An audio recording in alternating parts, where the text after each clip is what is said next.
Hey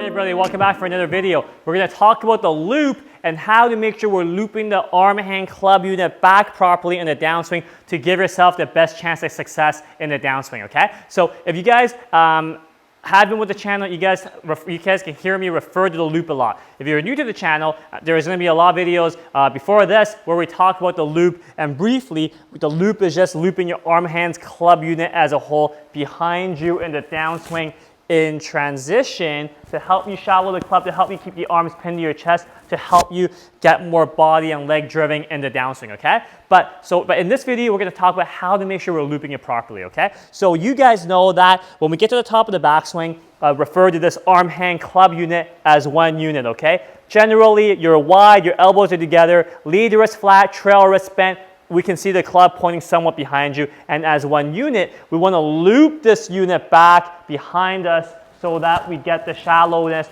we get everything trailless, we can rotate and push through the ball, okay?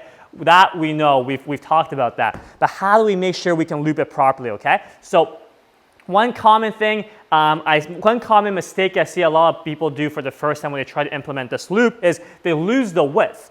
When they try to loop it in an effort to get it behind them, their trail arm starts bending. You can see the trail arm starts bending into me. My trail elbow starts creeping and orbiting behind my trail rib cage. We don't want that, okay? Because when we do that, we lose the width and things get out of place. We don't want that. So how that looks is when they make the backs and they start looping incorrectly, you can see I'm bringing the trail elbow behind me. My trail arm is folding, and the trail elbow is super behind my rib cage. It's not a very comfortable spot. We don't have width. We don't want that. We don't want to narrow up. So we have to make sure when we loop it, you can see the trail arm is folded a certain amount, okay? The feel for you guys is to feel like if there is, let's say, 100 degrees, let's just use 90 degrees of arm fold as an example. If my right arm is 90 degrees and I loop it, I want to feel like I'm maintaining that 90 degrees of fold as a loop, as a turn, as the angles come out, okay? I do not want this 90 degrees of fold to become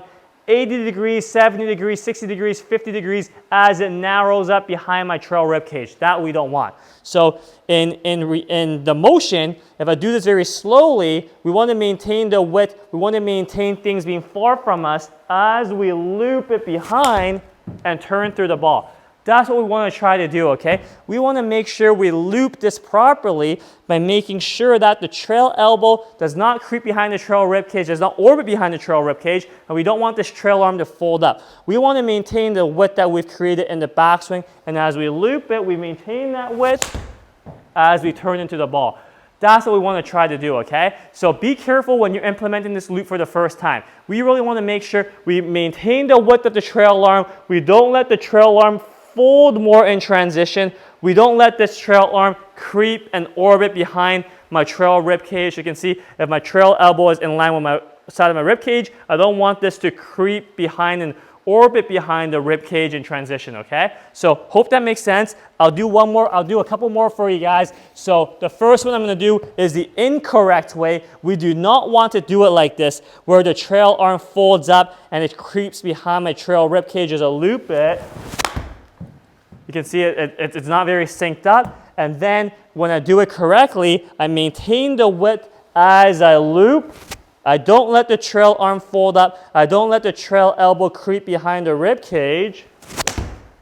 And that's what we want to try to do when we loop it, okay, guys? So hope that clears it up. Hope that makes sense. If anyone's struggling with this hopefully will clear things up for you guys and make this a lot better, okay? So any questions, leave in the comments below, and we'll catch you guys next time. Thanks for watching, everybody.